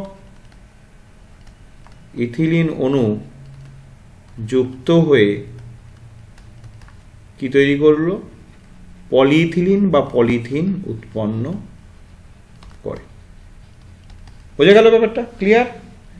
বোঝা গেল? তাহলে দেখো প্রথমে N, আমি বিক্রিয়া সমীকরণও লিখে দিচ্ছি, NCH2 ডবল বন্ড CH2, একে কি করা হলো, প্রথমে 1500 থেকে 2000 ATM চাপে কিসে পরিণত করা হলো, তরলে পরিণত করা হলো। তাকে যদি 150 থেকে 200 ডিগ্রি সেলসিয়াস উষ্ণতায় আর অক্সিজেনের উপস্থিতিতে বিক্রিয়া করানো যায়, আলটিমেটলি তৈরি হলো দেখো CH2 whole to the power. Clear? যেখানে N এর সংখ্যা গ্রেটার দেন 1000। বোঝা গেল? এইটা হচ্ছে ইথিলিনের পলিমারাইজেশন বিক্রিয়ার শর্ত, খুব ছোট্ট, তেমন কিছু নেই। ইথিলিনকে প্রথমে 1500-2000 অ্যাটমসফিয়ার চাপে তরলে পরিণত করা হলো, তারপর সেই তরল ইথিলিনকে অক্সিজেনের উপস্থিতিতে, বা দিয়ে লেখার দরকার নেই, যে কোনো একটা লিখলেও হবে, অক্সিজেনের উপস্থিতিতে 150-200 ডিগ্রি সেলসিয়াস উত্তপ্ত করলেই বহু সংখ্যক ইথিলিনের পরস্পরের সঙ্গে যুক্ত হয়ে পলিথিন উৎপন্ন করলো, ব্যাস, দ্যাটস অল, তেমন কিছু নেই। চলো দেখি আর প্রশ্ন আছে নাকি এই স্কুলের, দেখি। দেখো একদম শেষ প্রশ্ন 9 অথবা কিভাবে শর্ত সাপেক্ষে ইথাইন থেকে ইথেনে পরিবর্তিত করা যায়। তাহলে এটা একটা ট্রান্সফরমেশন, কি করছে, ইথাইন থেকে কি তৈরি করতে হবে, ইথাইন থেকে ইথেন। চলো, ইথাইন থেকে ইথেন, তার মানে C2H2 থেকে তৈরি করতে হবে CH3। আচ্ছা দেখো, C2H2 that is HC triple bond CH, এটাকে কি করতে হবে, প্লাটিনাম অনুঘটকের উপস্থিতিতে সাধারণ উষ্ণতায়, ঠিক আছে। এটা তবে এ প্রসঙ্গে মনে রেখো, যদি তোমরা এখানে নিকেল অনুঘটক নাও তাহলে কিন্তু 160 ডিগ্রি সেলসিয়াস তাপমাত্রার প্রয়োজন হবে, দরকার নেই, যেটা সহজ সেটা করো। অ্যাসিডিনিকে প্ল্যাটিনাম অনুঘটকের উপস্থিতিতে সাধারণ উষ্ণতায় এর মধ্যে দিয়ে যদি 2 অণু হাইড্রোজেন চালনা করা হয় তাহলে আলটিমেটলি এটা ইথেনে পরিণত হয়, ঠিক আছে, বোঝা গেল। তাহলে কি হয়, অ্যাসিটিলিন প্রথম ধাপে তৈরি করে ইথিলিন, অ্যাসিটিলিন প্রথম ধাপে তৈরি করে ইথিলিন, তারপরে আবার তাহলে প্রথমে বিজারিত হয়ে ইথিলিন তৈরি করে, আবার বিজারিত হয়ে আলটিমেটলি তৈরি করে ইথেন, বোঝা গেল ব্যাপারটা। দেখো আরেকবার বলে দিই, অ্যাসিটিলিন দ্যাট ইজ ইথাইন মানে তো অ্যাসিটিলিন, অ্যাসিটিলিনকে প্লাটিনাম অনুঘটকের উপস্থিতিতে সাধারণ উষ্ণতা উত্তপ্ত করলে 2 অণু হাইড্রোজেনের সঙ্গে যুক্ত হয়ে আলটিমেটলি কি তৈরি করে, ইথেনে পরিণত হয়, ক্লিয়ার, বিজারিত হয়ে। আর তাই এখানে আমি তোমাদের স্টেপও বলে দিয়েছি, প্রথমে অ্যাসিটিলিন ইথিলিন তৈরি করে, তারপর আবার বিজারিত হয়ে ইথেন তৈরি করে। ওকে, তাহলে আমি তোমাদের প্রথম স্কুল, অর্থাৎ প্রথম স্কুল কি ছিল, প্রথম স্কুল ছিল হিন্দু স্কুল 274 পেজ নাম্বার, তার গ্রুপ সি কমপ্লিট করে দিলাম। চলো এবার চৌশাল হাই স্কুল এইচএস 278 পাতা আমরা সলভ করব। চলো এবার Chaushal high school group C solve. বিশ্ব উষ্ণায়ন কি, এর প্রতিকারের দুটি উপায় উল্লেখ করো। দেখো এখানে 3.1 আমি তোমাদের নোট আকারে সুন্দর করে লিখে দিয়েছি। বর্তমান শিল্প এবং জ্বালানির প্রয়োজনে বনভূমি ধ্বংস করার ফলে CO2 গ্যাস, মানুষ ও জীবজন্তুর মলমূত্র, বিভিন্ন জৈব পদার্থ পচন ইত্যাদির কারণে মিথেন গ্যাস, এবং রেফ্রিজারেটর, মোটরগাড়ি, প্লাস্টিক ইত্যাদির কারণে CFC গ্যাসের পরিমাণ বায়ুমণ্ডলে বেড়ে যাচ্ছে। এর ফলে এই যে CO2, মিথেন এবং CFC এই তিনটে গ্যাস কি করে, এবার দেখো, পৃথিবী পৃষ্ঠ কর্তৃক বিকীর্ণ যে ইনফ্রারেড রশ্মি বায়ুমণ্ডলে বেশি পরিমাণে শোষিত হচ্ছে, স্বাভাবিক, কারণ এরা আটকে দেয় তাদের, ফলে পৃথিবীর গড় উষ্ণতা প্রতি বছর বেড়ে যাচ্ছে। এই ঘটনাটাকে বলা হয় বিশ্ব উষ্ণায়ন বা গ্লোবাল ওয়ার্মিং। আমি কিন্তু সুন্দর করে তোমাদের নোট আকারে লিখে দিলাম বিশ্ব উষ্ণায়ন কি, সুন্দর করে এটা কিন্তু খাতায় সুন্দর করে লিখে নিয়ে রেডি করো। হ্যাঁ, আমি বিভিন্ন বই থেকে তোমাদের জন্য চেষ্টা করছি যে নোটটা যত সুন্দর ভালো হয়, সব থেকে ভালো করে তোমাদের লিখে দিচ্ছি। চলো এর প্রতিকারের দুটো উপায় উল্লেখ করো, সেটা দেখিয়ে দিই। দেখো প্রতিকারের দুটো উপায় দিয়ে দিয়েছি। 1 নম্বর হচ্ছে জীবাশ্ম জ্বালানি যেমন কয়লা, পেট্রোলিয়াম ইত্যাদির ব্যবহার কমিয়ে অপ্রচলিত শক্তি যেমন সৌরশক্তি, বায়ুশক্তি, জোয়ার ভাটা শক্তির ব্যবহার বাড়াতে হবে, এটা একটা প্রতিকারের উপায়। আর একটা হচ্ছে বনভূমিকে রক্ষা করতে হবে, নতুন করে বন সৃজন করতে হবে, অর্থাৎ যে বনভূমি আছে তাকে তো রক্ষা করতেই হবে, আবার নতুন করে গাছ লাগাতে হবে, এবং কাঠের বিকল্প পদার্থের ব্যবহারকে জনপ্রিয় করতে হবে। এটা বোঝানোর কিছু নেই, লিখে দিয়েছি, তোমরা লিখে নিও। তাহলে বিশ্ব উষ্ণায়ন কি, তার প্রতিকারের দুটি উপায়, এবং এই সঙ্গে সঙ্গে তোমাদের বলে দিচ্ছি বিশ্ব উষ্ণায়নের ক্ষতিকারক দুটি প্রভাব, সেটাও কিন্তু রেডি রেখো, সেটাও পরীক্ষায় আসে। চলো নেক্সট প্রশ্ন দেখি। নেক্সট 3.2তে দেখো একটি অঙ্ক আছে, কোনো তাপমাত্রায় 760 মিলিমিটার পারদচাপে কোনো গ্যাসের আয়তন 100 সেমি কিউব, একই তাপমাত্রা, তার মানে তাপমাত্রা এখানে স্থির। এবার কোথায়, কোন সূত্রে, তা গ্যাসের কোন সূত্রে বলো তো তাপমাত্রা স্থির হয়, গ্যাসের কোন সূত্রে, বয়েলের সূত্রে। তাহলে এখানে আমরা কি বুঝে গেলাম, এইটা বলি সবসময় তোমরা দেখো যে চাপ স্থির না উষ্ণতা স্থির। তাহলে বয়েলের সূত্র মানে কি, P1 V1 সমান P2 V2। এবার লিখে নাও P1 কত, P1 হচ্ছে 760 mmHg, বেশ। V1 কত, V1 হচ্ছে 100 সেমি কিউব, বেশ। আচ্ছা P2 কত, P2 হচ্ছে জানি না, কোন চাপে সেটাই তো বের করতে হবে, এটা জানি না। আর V2 দেখো দিয়ে দিয়েছে 150 সেমি কিউব, বেশ, বসিয়ে দাও।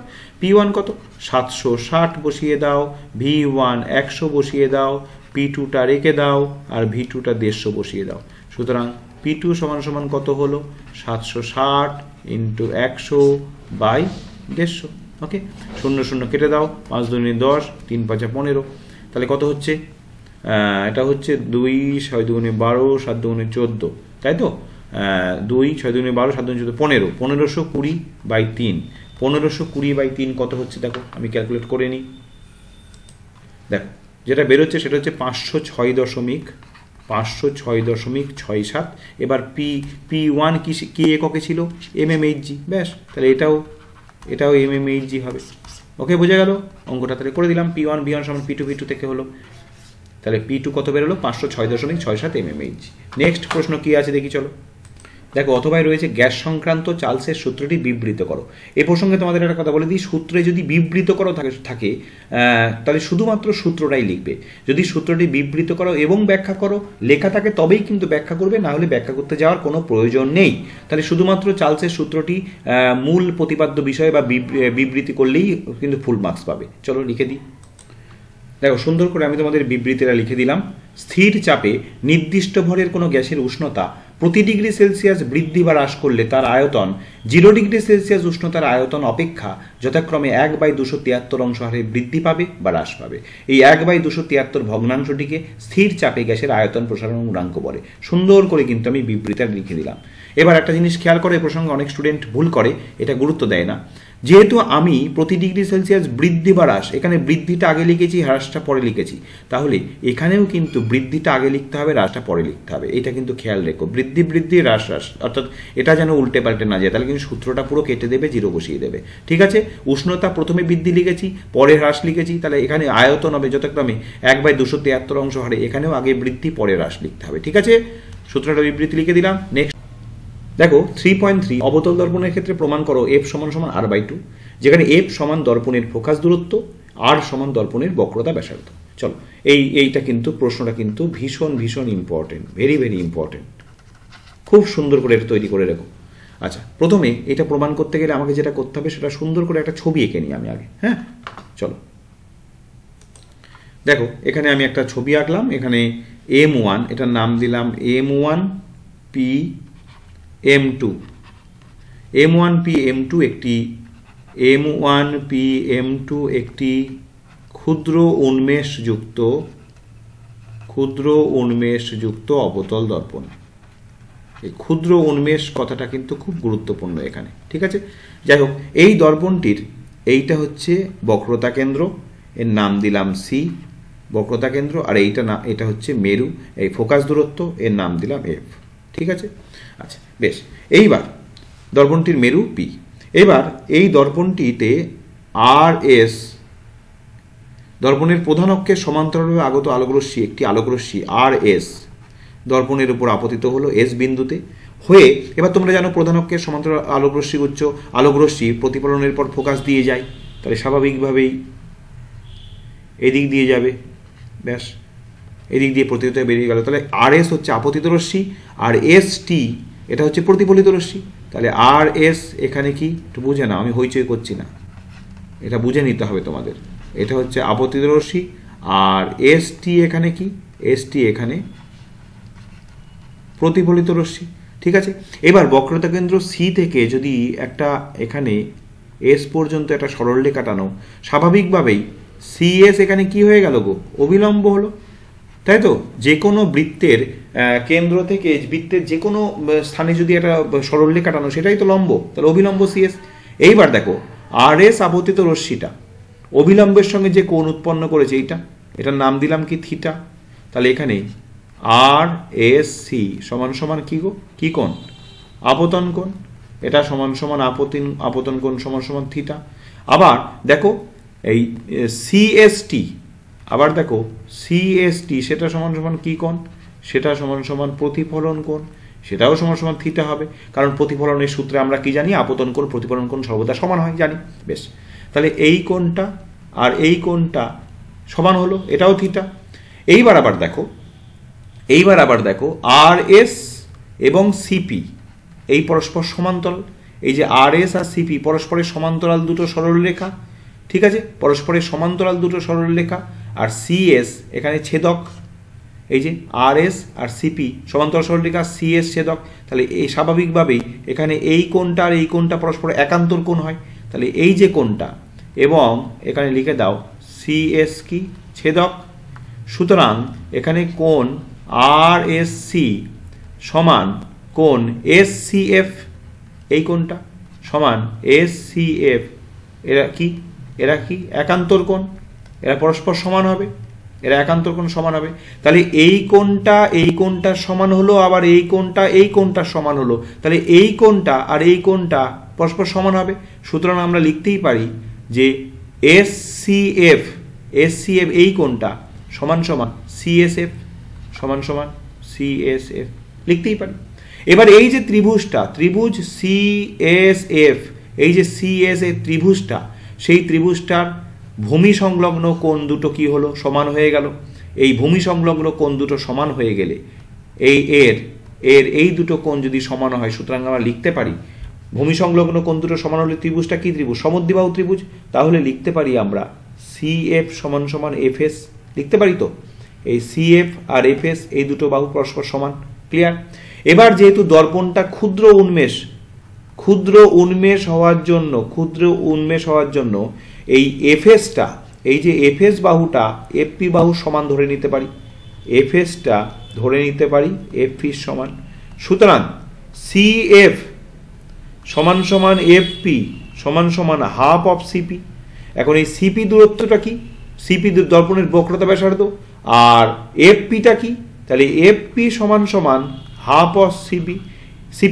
এফপি কি? এফ হচ্ছে দর্পণের ফোকাস দূরত্ব, তার মানে সুতরাং এখান থেকে লিখতে পারি এফ সমান সমান R/2। ব্যাস, প্রমাণ হয়ে গেল। ক্লিয়ার? বোঝা গেল ব্যাপারটা? ক্লিয়ার বোঝা গেল? আরও একবার বুঝিয়ে দিই। RS আপতিত রশ্মি প্রধান অক্ষের সমান্তরালভাবে এসে আপতিত হয়েছে, ফলে ফোকাস দিয়ে গেল। এইবার আমরা কি করলাম? বক্রতা কেন্দ্র থেকে একটা অবিলম্ব টানলাম, ফলে আপতন কোণ প্রতিফলন কোণ সমান, এই কোণ দুটো সমান। আবার এই দুটো সরলরেখা পরস্পর, এই দুটো সরলরেখা পরস্পরের সমান্তরাল, এই CS ছেদক, ফলে এই কোণটা আর এই কোণটা একান্তর কোণ, ফলে দেখা যাচ্ছে এইটা এইটার সমান, আবার এইটা এইটার সমান, তাহলে এইটা এইটার কোণের সমান। এবার এই যে CFS ত্রিভুজটা, তার এই কোণটা আর এই কোণটা, তার ভূমির কোণ দুটো সমান, তাহলে ত্রিভুজটা কি ত্রিভুজ? সমদ্বিবাহু ত্রিভুজ। তাহলে CF আর FS এই দুটো বাহু সমান। এবার যেহেতু ক্ষুদ্র উন্মেষ, ফলে এফএস আর এফপি আমরা সমান ধরে নিতে পারি, প্রায় সমান।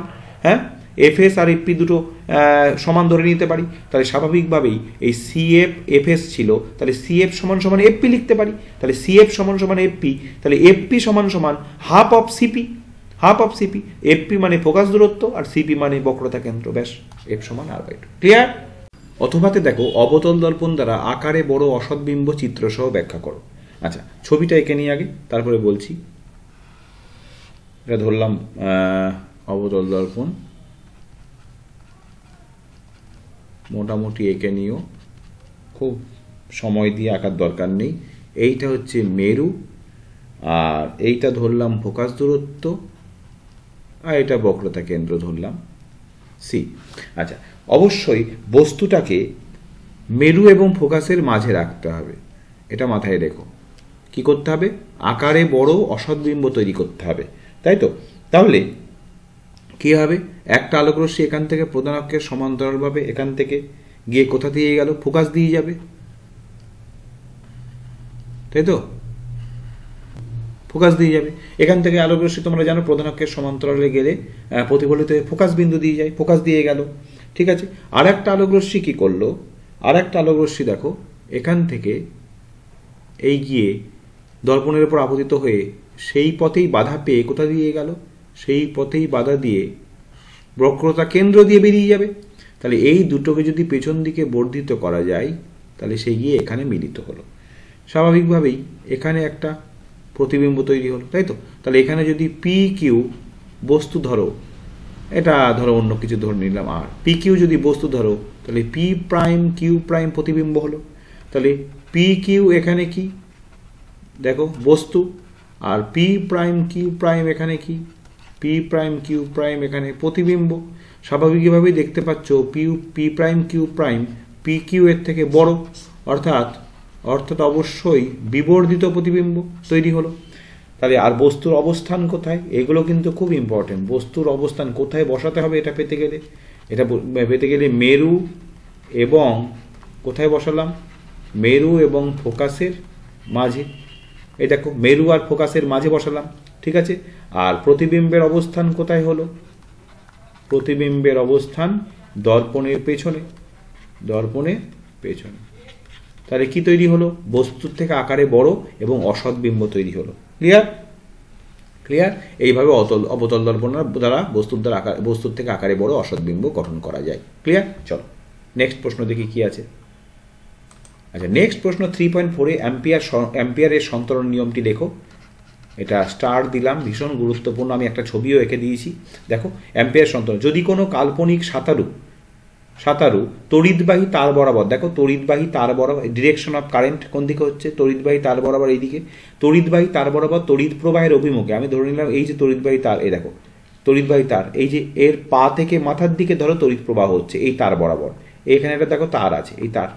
তাহলে তড়িৎ প্রবাহ অভিমুখে হাত ছড়িয়ে এমনভাবে সাঁতার কাটে যে তার মুখ চুম্বক শলাকার দিকে থাকে। এই দেখো চুম্বক শলাকার দিকে থাকে। তাহলে চুম্বক শলাকার উত্তর মেরু তার বাঁ হাতের দিকে বিক্ষিপ্ত হবে। ভালো করে দেখো, এই যে চুম্বক শলাকাটা, তার উত্তর মেরুটা কোন দিকে বিক্ষিপ্ত হচ্ছে? বাঁ হাতের দিকে। ক্লিয়ার? বোঝা গেল? বোঝা গেল ব্যাপারটা? দেখো এখানে একটা কাল্পনিক সাঁতর কি করছে, তড়িৎ, আরেকবার বুঝিয়ে দিচ্ছি। এই যে তড়িৎবাহী, এটা হচ্ছে পরিবাহী তার, এই যে এইটা হচ্ছে পরিবাহী তার, এই যে রয়েছে এই পরিবাহী তার বরাবর তড়িৎ প্রবাহের অভিমুখ, তড়িৎ প্রবাহ কোন দিকে হচ্ছে, এই দিকে হচ্ছে, এইদিকে তড়িৎ প্রবাহ। তড়িৎবাহী তার বরাবর তড়িৎ প্রবাহের অভিমুখে হাত ছড়িয়ে এমনভাবে সাঁতার কাটে যে তার মুখ চুম্বক শলাকার দিকে থাকে। এই যে চুম্বক শলাকা, এই যে চুম্বক শলাকা দেখতেই পাচ্ছ, এই চুম্বক শলাকা, এই যে দিকে থাকে। তবে চুম্বক শলাকার উত্তর মেরু, এই যে চুম্বক শলাকার এটা উত্তর মেরু, এটা দক্ষিণ মেরু। চুম্বক শলাকার উত্তর মেরু তার বাঁ হাতের দিকে, তার বাঁ হাত কোনটা, তার বাঁ হাতে এটা। তাহলে চুম্বক শলাকার উত্তর মেরু কোন দিকে বিক্ষিপ্ত হলো, চুম্বক শলাকার উত্তর মেরু বিক্ষিপ্ত হলো তার বাঁ হাতের দিকে। এটাই হচ্ছে অ্যাম্পিয়ার সন্তরণ নিয়ম। নিয়মটা লিখবে, সূত্রটা লিখবে, এবং পারলে একটা ছবি এত সুন্দর করে যদি নাও হয় মোটামুটি একটু পরিষ্কার পরিচ্ছন্ন করে লিখে দিও। ছবির পেছনে খুব বেশি সময় কিন্তু দেওয়া যাবে না। ক্লিয়ার? এই চুম্বক শলাকা ছিল, এই চুম্বক শলাকার উত্তর মেরুটা দেখো বিক্ষিপ্ত হয়েছে কোন দিকে, তার বাঁ হাতের দিকে। ছবিটা এঁকে দিও। চলো নেক্সট প্রশ্ন কি আছে দেখি। নেক্সট দেখো MgCl2 লুইস ডট চিত্র আঁকতে হবে। MgCl2 এই দুটো স্কুলের পেজে মোটামুটি অনেকগুলো লুইস ডট ডায়াগ্রাম আঁকলাম, যেটা তোমাদের লুইস ডট ডায়াগ্রাম কিন্তু পরীক্ষায় আসবে। তোমরা মোটামুটি যে কটা হলো এই দুটো পেজে, এই দুটো স্কুলের গ্রুপ সিতে অনেকগুলো হয়েছে, সেগুলো দেখলেই মোটামুটি লুইস ডট ডায়াগ্রাম আঁকতে তোমরা এবার পারবে। চলো এমজির আমি তোমাদের লুইস ডট ডায়াগ্রাম শুরু করি প্রতিবার একটা জিনিস দিয়ে, সেটা হল পারমাণবিক সংখ্যা। আগে লিখে নিই পারমাণবিক সংখ্যা কত, 12। তাহলে স্বাভাবিকভাবেই ইলেকট্রন বিন্যাস কি হবে, ইলেকট্রন বিন্যাস হবে 2,8,2। ক্লিয়ার? আর ক্লোরিনের পারমাণবিক সংখ্যা কত, 17। স্বাভাবিকভাবেই ইলেকট্রন বিন্যাস কি হবে, ইলেকট্রন বিন্যাস হবে 2,8,7। ক্লিয়ার? 2,8,7। তাহলে দেখতেই পাচ্ছ ম্যাগনেসিয়ামের সর্ববহিস্থ কক্ষপথে, তাহলে কে কক্ষপথে 2, এল কক্ষপথে 8টা, এম কক্ষপথে 2। তাহলে ম্যাগনেসিয়ামের টেন্ডেন্সি সর্বদা কি থাকবে, ম্যাগনেসিয়ামের টেন্ডেন্সি থাকবে যদি ও সর্ববহিস্থ কক্ষপথে 2 ইলেকট্রন ত্যাগ করতে পারে, তাহলে ও 8টা ইলেকট্রন শো করতে পারবে, অর্থাৎ অষ্টকপূর্তি দেখাতে পারবে। আর ক্লোরিনের দেখো সর্ববহিস্থ কক্ষপথে 1টা ইলেকট্রন ঘাটতি আছে, তাহলে ক্লোরিনের সবসময় টেন্ডেন্সি থাকবে কোথা থেকে 1টা ইলেকট্রন পাবো। তাহলে ম্যাগনেসিয়াম তার সর্ববহিস্থ কক্ষপথে কটা ইলেকট্রন, 2 ইলেকট্রন। তাহলে ম্যাগনেসিয়াম 2 ইলেকট্রন দেওয়ার জন্য রাজি, কিন্তু ক্লোরিন বলছে আমি 1টার বেশি ইলেকট্রন নিতে পারবো না। তখন ম্যাগনেসিয়াম বললো না, তাহলে আমার 2 ইলেকট্রন না নিলে আমি কাউকে ইলেকট্রন দেবো না, আমার 2 ইলেকট্রনই নিতে হবে। তখন ক্লোরিন বললো ঠিক আছে, তাহলে আমি আরেকজনকে ডেকে আনছি, মানে ওরই এক ভাইকে ডেকে আনলো। ক্লোরিন, তাহলে এই ক্লোরিন এর সর্বশেষ কক্ষপথে 1, 2, 3, 4, 5, 6, 7। আর একটা ক্লোরিনকে ডেকে এনেছে 1, 2, 3, 4, 5, 6, 7। এবার ম্যাগনেসিয়াম রাজি হলো। তাহলে ম্যাগনেসিয়াম 1টা ইলেকট্রন এঁকে দিল, 1টা ইলেকট্রন এঁকে দিল। তাহলে ম্যাগনেসিয়াম 2 ইলেকট্রন, দেখো কি হলো এরপর, ম্যাগনেসিয়াম 2 ইলেকট্রন দিয়ে দিল বলে এর মাথায় কি লিখবো, Mg2+। আর এই সিএলটা 1, 2, 3, 4, 5, 6, 7, 7টা ছিল, একটা নিয়েছে মানে এর মাথায় লিখবো কি, মাইনাস।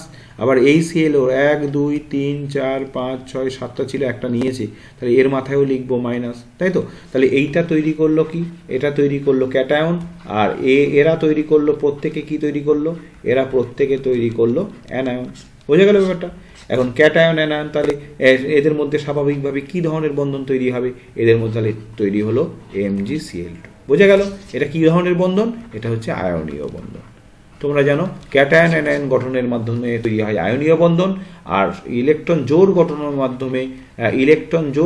মাধ্যমে তৈরি হয় সমযোজী বন্ধন। এখানে তো তা হয়নি, এখানে ইলেকট্রন ম্যাগনেসিয়াম ছেড়ে দিয়েছে পার্মানেন্টলি, আর ক্লোরিন পার্মানেন্টলি অ্যাকসেপ্ট করেছে, তাহলে দিয়ে অ্যানায়ন তৈরি করেছে, ক্যাটায়ন তৈরি করেছে, দিয়ে তাদের মধ্যে স্থির তড়িতাকর্ষণ বলের দ্বারা একটা যৌগ গঠিত হলো MgCl2। তাহলে MgCl2 লুইস ডট চিত্র আঁকলাম। চলো নেক্সট প্রশ্ন কি আছে দেখি। দেখো আরও একটি লুইস ডট ডায়াগ্রাম আছে H2O অণুর, এবং একে দেখাও এবং H2O যে সমযোজী বন্ধন দ্বারা গঠিত দেখাও। চলো H আর O, তাহলে O এর সর্বশেষ কক্ষপথে ইলেকট্রন সংখ্যা কত, ও এর এমনি পারমাণবিক সংখ্যা 8, তার মানে কটা, 6টা। আর হাইড্রোজেনের সর্বশেষ কক্ষপথে ইলেকট্রন কটা, 1টা। বেশ, এবার ও লিখলাম, ও 1, 2, 3, 4, 5, 6। ঠিক আছে। এবার অক্সিজেনের সর্বশেষ কক্ষপথে ইলেকট্রন কটা, 6টা। তাহলে অক্সিজেনকে অষ্টক পূর্তি করতে গেলে কটা ইলেকট্রন এখনো প্রয়োজন, 2টো। আর হাইড্রোজেনের ইলেকট্রন 1টা। এইবার দেখো কি হলো, এই একটা হাইড্রোজেন, এই একটা হাইড্রোজেন, এই হাইড্রোজেনের 1টা ইলেকট্রন, এই হাইড্রোজেনের 1টা ইলেকট্রন। এবার এই হাইড্রোজেন তার 1টা ইলেকট্রন দিয়ে দিল, অক্সিজেনও তাহলে কটা ইলেকট্রন দেবে, 1টা দেবে। এই হাইড্রোজেন 1টা ইলেকট্রন দিল, অক্সিজেনও তার 1টা ইলেকট্রন দেবে। এবার দেখো কি হচ্ছে, তাহলে অক্সিজেন এখানে লিখলাম, হাইড্রোজেন এখানে লিখলাম, হাইড্রোজেন এখানে লিখলাম। হাইড্রোজেন একটা দিয়েছিল, অক্সিজেন একটা দিয়েছে, হাইড্রোজেন একটা দিয়েছিল, অক্সিজেন একটা দিয়েছে। তাহলে হাইড্রোজেনের কটা ইলেকট্রন হলো, গোল করলাম, এখানেও গোল করলাম। আর অক্সিজেনের 1 2 6টার মধ্যে 4টে ইলেকট্রন এখনো রয়ে গেছে, ও 6টার মধ্যে 2টো দিয়েছে, তাহলে এখানে গোল করলাম। পুরো ব্যাপারটা এবার কাউন্ট করো তো, হাইড্রোজেনের কটা ইলেকট্রন, এই 2টো ইলেকট্রন, হাইড্রোজেনের 2টো হলেই খুশি, তোমরা জানো। এই হাইড্রোজেনেরও 2টো ইলেকট্রন, অক্সিজেনে দেখো 1 2 3 4 5 6 7 8 কটা হয়েছে, 8 পূর্তি। এটাকে আমরা বন্ধনে কিভাবে লিখবো, এইভাবে লিখবো, ব্যাস হয়ে গেল। তাহলে H2 সমযোজী বন্ধন দ্বারা গঠিত, দেখাই যাচ্ছে সমযোজী কি বন্ধন, সমযোজী এক বন্ধন দ্বারা গঠিত। ক্লিয়ার? এখানে যেহেতু ইলেকট্রনের আদান প্রদান ঘটেনি, এখানে ইলেকট্রন জোড় গঠনের মাধ্যমে বন্ধন তৈরি হয়েছে, তাই অবশ্যই এই বন্ধনটি কি বন্ধন, সমযোজী বন্ধন। চলো নেক্সট প্রশ্ন কি আছে দেখি। চলো দেখো এবার 3.6-এ আয়নীয় ও সমযোজী বন্ধনের দুটি পার্থক্য লেখো। আচ্ছা, পার্থক্যের এখানে ধর্ম লিখে দিয়েছি, দেখো এখানে লেখো আয়নীয় বন্ধন, আর এখানে লেখো সমযোজী বন্ধন। কোন ধর্মের বেসিসে লিখবে সেই হিসাবে এখানে লিখতে হবে। প্রথমে লিখলাম, আমি এখানে লিখলাম বন্ধনের অভিমুখ, বন্ধনের অভিমুখ। তোমরা জানো আয়নীয় বন্ধনের কোনো নির্দিষ্ট অভিমুখ থাকে না, তাহলে এখানে কি লিখব, নির্দিষ্ট অভিমুখ নেই। আয়নীয় বন্ধনের কোনো নির্দিষ্ট অভিমুখ থাকে না, কিন্তু সমযোজী বন্ধনের অবশ্যই নির্দিষ্ট অভিমুখ আছে, নির্দিষ্ট অভিমুখ আছে। ঠিক আছে, আরেকটা লিখতে পারি কি, আরেকটা লিখতে পারি হচ্ছে বন্ধনের অস্তিত্ব, বন্ধনের অস্তিত্ব লিখতে পারি। আয়নীয় বন্ধনের বন্ধন প্রকৃতপক্ষে কোনো বন্ধন নয়, প্রকৃতপক্ষে কোনো বন্ধন নয়, বন্ধন নয়, শুধুমাত্র কি বলতে পারি, স্থির তড়িতাকর্ষণ বল, স্থির তড়িতাকর্ষণ বল কাজ করে, তড়িৎ আকর্ষণ বল মাত্র কাজ করে। আর অবশ্যই প্রকৃতপক্ষে বন্ধন, সমযোজী বন্ধন অবশ্যই প্রকৃতপক্ষে বন্ধন। ওকে, আর কি লিখতে পারি, দুটো তো লেখা হয়ে গেল, আর কিছু আছে কি, অবশ্যই অস্তিত্ব আছে, তড়িৎ ঋণাত্মকতার পার্থক্য। তড়িৎ ঋণাত্মকতার পার্থক্য যদি মৌলদের অনেক বেশি হয় তবে আয়নীয় বন্ধন সৃষ্টি হয়, আর তড়িৎ ঋণাত্মকতার পার্থক্য খুব কম যদি হয় তখন সমযোজী বন্ধন সৃষ্টি হয়। আর একটা পার্থক্য লিখতে পারি যে ধাতু এবং অধাতুর মধ্যে, আর একটা পার্থক্য লেখা যেতেই পারে যে কাদের মধ্যে গঠিত হয়, ধাতু, মনে রেখো ধাতু ও অধাতুর মধ্যে সর্বদা আয়নীয় বন্ধন গঠিত হয়। আর দুটি অধাতুর মধ্যে, বহুবার তোমাদের বলেছি আমি, দুটি অধাতুর মধ্যে কি গঠিত হয়, সমযোজী বন্ধন। ক্লিয়ার? চলো নেক্সট কোয়েশ্চেন দেখি কি আছে। আচ্ছা, পরের প্রশ্ন 3.7-এ নাইট্রোলিম কি, এর একটি ব্যবহার লেখো। নাইট্রোলিম হচ্ছে, সরাসরি উত্তর, যতটুকু বলেছে ততটুকুই লিখব, ক্যালসিয়াম সায়ানামাইড এবং কার্বনের ধূসর মিশ্রণকে, ক্যালসিয়াম সায়ানামাইড এবং কার্বনের ধূসর মিশ্রণকে বলে নাইট্রোলিম। ওকে, কি বলে, নাইট্রোলিম বলে। তার মানে নাইট্রোলিম সমান ক্যালসিয়াম CaNCN প্লাস CaNCN+C, এই মিশ্রণটাকে নাইট্রোলিম বলে। আচ্ছা, এর একটি ব্যবহার লিখতে হবে।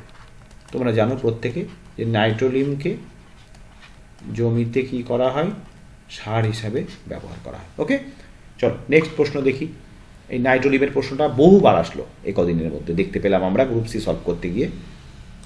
নেক্সট কোয়েশ্চেন অথবাতে দেখো বলছে অসওয়াল্ড পদ্ধতিতে নাইট্রিক অ্যাসিডের শিল্প প্রস্তুতির বিক্রিয়াগুলি লেখো।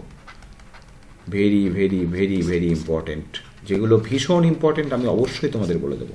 চলো বিক্রিয়াগুলো লিখি। প্রথম বিক্রিয়া, আমি স্টেপ টু স্টেপ লিখে দিচ্ছি।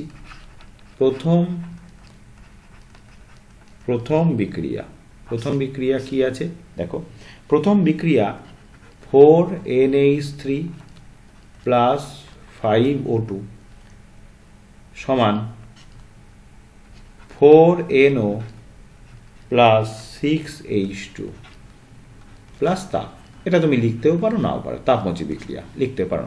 তাহলে অ্যামোনিয়া প্রথমে বায়ুর অক্সিজেন দ্বারা জারিত হয়ে নাইট্রিক অক্সাইড উৎপন্ন করলো। প্রথম বিক্রিয়া, প্রথম ধাপে কি করলো? অ্যামোনিয়া বায়ুর অক্সিজেন দ্বারা জারিত হয়ে নাইট্রিক অক্সাইড গঠন করলো। ক্লিয়ার? এবার চলে আসি দ্বিতীয় বিক্রিয়া। দেখো, শুধু বিক্রিয়াগুলো লিখলেই কিন্তু 2 নম্বর পেয়ে যাবে, বাড়তি কথা লেখার কোনো প্রয়োজন নেই। ঠিক আছে? কেন হলো, কিভাবে হলো, কোনো প্রয়োজন নেই। এবার দ্বিতীয় ধাপে এই যে নাইট্রিক অক্সাইড তৈরি হলো, সেটা বায়ুর অক্সিজেন দ্বারা জারিত হয়ে কি তৈরি করলো? Nitrogen dioxide. Clear? Nitrogen dioxide 50 degree Celsius উষ্ণতায় হয় এটা, আর আগেরটাই 700 থেকে 800 ডিগ্রি সেলসিয়াস। এটা মনে থাকলে লিখো, না মনে থাকলে লেখার দরকার নেই, অতটা ইম্পর্টেন্ট নয়। তথ্য সূত্রগুলো মানে এই তথ্যগুলো লেখার অতটা ইম্পর্টেন্ট নেই, যেহেতু আমাদের বিক্রিয়াগুলো লিখতে বলেছে। আচ্ছা চলো, এবার তৃতীয় বিক্রিয়া তথা ফাইনাল বিক্রিয়া। তৃতীয় বিক্রিয়া তথা ফাইনাল বিক্রিয়া কি হয়? এবার এই যে নাইট্রিক অক্সাইড, নাইট্রোজেন ডাইঅক্সাইড, সে জলের সঙ্গে বিক্রিয়া করে আলটিমেটলি তৈরি করে নাইট্রিক অ্যাসিড। ঠিক আছে? নাইট্রিক অ্যাসিড প্লাস, যেহেতু সমিত সমীকরণ লিখছি আমরা, বোঝা গেল? তাহলে এইটা লিখলেই কিন্তু 2 নম্বর। এটা কিন্তু ভালো করে মুখস্থ রেখো, এটা কিন্তু এইভাবেই আসে, বিক্রিয়াগুলো লিখতে বলে। প্রথমে অ্যামোনিয়া বায়ুর অক্সিজেন জারিত হয়ে নাইট্রিক অক্সাইড উৎপন্ন করলো। আচ্ছা, নাইট্রিক অক্সাইড বা অক্সিজেন জারিত নাইট্রোজেন ডাইঅক্সাইড উৎপন্ন করলো। দেন নাইট্রোজেন ডাইঅক্সাইড জলের মধ্যে দ্রবীভূত হয়ে নাইট্রিক অ্যাসিড উৎপন্ন করলো। ক্লিয়ার? চলো নেক্সট প্রশ্ন কি আছে দেখি। 3.8-এ দেখো, এই প্রশ্নটা আগেও বহুবার আমি বোঝালাম। এই গ্রুপ সি অনেক স্কুলেরই এই প্রশ্নটা কমন আসছে। সমস্ত আকরিকে খনিজ পদার্থ, কিন্তু সব খনিজ পদার্থ আকরিক নয়। আমি বহুবার বুঝিয়েছি, আরও একবার বুঝিয়ে দিই, চলো ব্যাখ্যা করো। সুন্দর করে আমি এখানে লিখে দিয়েছি। খনিজ পদার্থ কি? কোনো একটা খনি, কোনো একটা মেটালের খনিজ পদার্থ হচ্ছে সেই মেটালটা অক্সাইড রূপে হতে পারে, সালফাইড রূপে হতে পারে, কার্বনেট রূপে হতে পারে। এই সমস্ত যৌগ রূপে মাটির তলায় এই অশুদ্ধির সঙ্গে মিশ্রিত অবস্থায় ভূগর্ভে বা ভূপৃষ্ঠে অবস্থান করে, তাই তো? সেই যেটা অবস্থান করে এই ধাতব যৌগগুলির মধ্যে এই ধাতব যৌগগুলোকে কি বলে? খনিজ পদার্থ। খনিতে থাকে, অর্থাৎ ভূপৃষ্ঠে এবং ভূগর্ভে থাকে খনিজ পদার্থ। এবার এই খনিজ পদার্থগুলোর মধ্যে থেকে যেগুলি থেকে সহজে, সুলভে এবং উন্নত মানের প্রচুর পরিমাণে কোনো ধাতু নিষ্কাশন করা যায়, তখন সেই খনিজ পদার্থটা, তখন সেই ধাতুর কি বলা হয়? তখন তাকে আকরিক বলা হয়। বোঝা গেল? তাহলে যখন আকরিক বলছি, তখন সে তো খনিজ বটেই, কিন্তু সব খনিজ থেকে স্বল্প ব্যয়ে, সহজ উপায়ে উন্নত মানের ধাতু নিষ্কাশন করা সম্ভব নয়। তাহলে সব খনিজ আকরিক হচ্ছে না। একটা উদাহরণ দিয়ে চলো বুঝিয়ে দিই।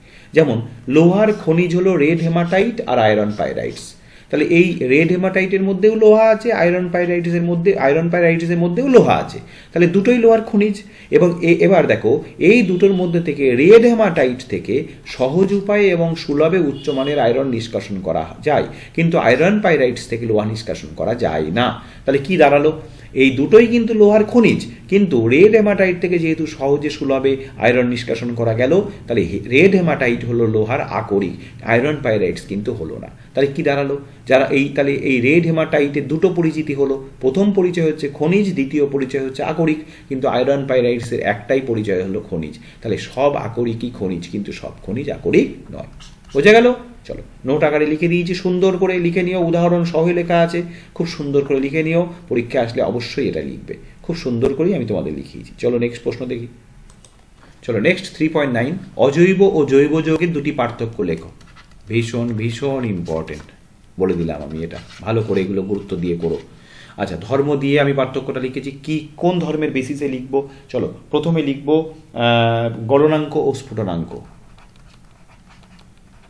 গলনাঙ্ক ও স্ফুটনাঙ্ক। আচ্ছা, অজৈব যৌগদের সাধারণত কি হয়? অজৈব যৌগদের সাধারণত গলনাঙ্ক স্ফুটনাঙ্ক অপেক্ষাকৃত বেশি হয়। সাধারণত কি হয়? বেশি হয়। অজৈব যৌগদের গলনাঙ্ক স্ফুটনাঙ্ক অপেক্ষাকৃত বেশি হয়।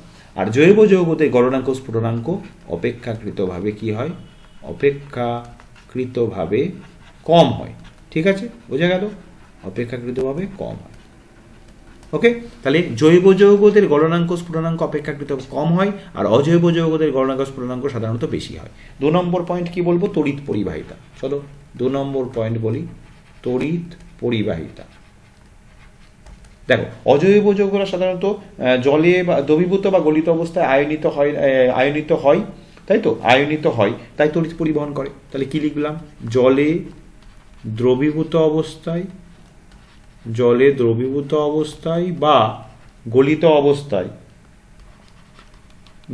গলিত অবস্থায় কি হয়? আয়নিত হয়। আর তোমরা জানো আয়নিত যারা হয় তারা তড়িৎ পরিবহন করে, আয়নিত হয়। তাই কি করবে? তাই তড়িৎ পরিবহন করে। ওকে।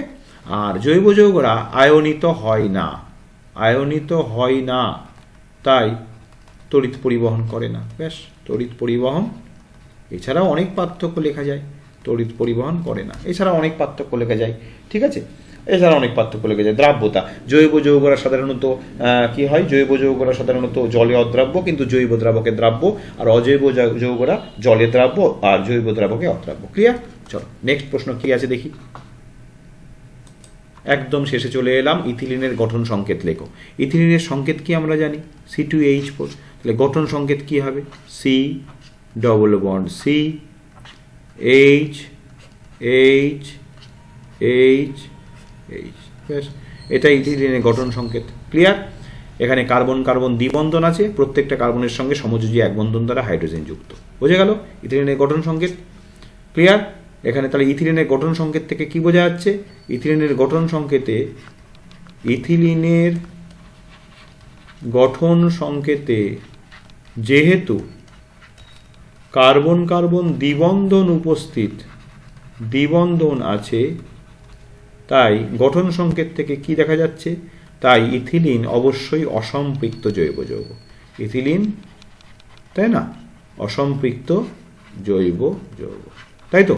যাদের মধ্যে কার্বন কার্বন সিঙ্গেল বন্ড থাকে, অর্থাৎ সমযোজী এক বন্ধন, তারা সম্পৃক্ত। আর কার্বন কার্বন দ্বিবন্ধন আর কার্বন কার্বন ত্রিবন্ধন থাকলে তারা কি হয়? অসম্পৃক্ত, তাই তো? এই জানি আমরা। তাহলে যেহেতু ইথিলিনের গঠন সংকেতে দেখলাম কার্বন কার্বন দ্বিবন্ধন আছে, তাহলে ইথিলিন অসম্পৃক্ত যৌগ। ওকে। তাহলে আজকে আমরা আরও দুটি পেজ সলভ করলাম। Group C Hindu school page number 274 আর Chaushal high school HS page number 278। আমি চেষ্টা করছি খুব দ্রুততার সঙ্গে গ্রুপ সি কমপ্লিট করা। আর বোধহয় 2 বা 3টে স্কুল আছে, কমপ্লিট করেই আমি যতটা পারবো, তোমাদের তো পরীক্ষা এখনও 24 দিন আছে, আমি চেষ্টা করছি যতটা পারা সম্ভব। কারণ ধরো অ্যাকচুয়ালি প্রচুর টেস্ট পেপারের প্রচুর পেজ আছে, সব তো করা সম্ভব নয়, মাত্র কিছু সময় পাওয়া যায়। তো যাই হোক, যতটা পারছি, আমি যত দ্রুত পারছি আমি তোমাদের জন্য চেষ্টা করছি সমাধান করে দেওয়ার। তো প্রত্যেকটি প্রশ্ন সুন্দর যত্ন করে বুঝিয়ে দিলাম, ভালো করে বুঝিয়ে দিলাম। এরপরেও কোথাও অসুবিধা হলে তোমরা বলো, কোনো অসুবিধা নেই, আমি বারে বারে তোমাদের বোঝাবো। তোমরা প্রত্যেকটা প্রশ্ন সুন্দর করে রেডি করো। ভালো থেকো, সুস্থ থেকো, আবার দেখা হবে। আজকের মতন এই পর্যন্তই।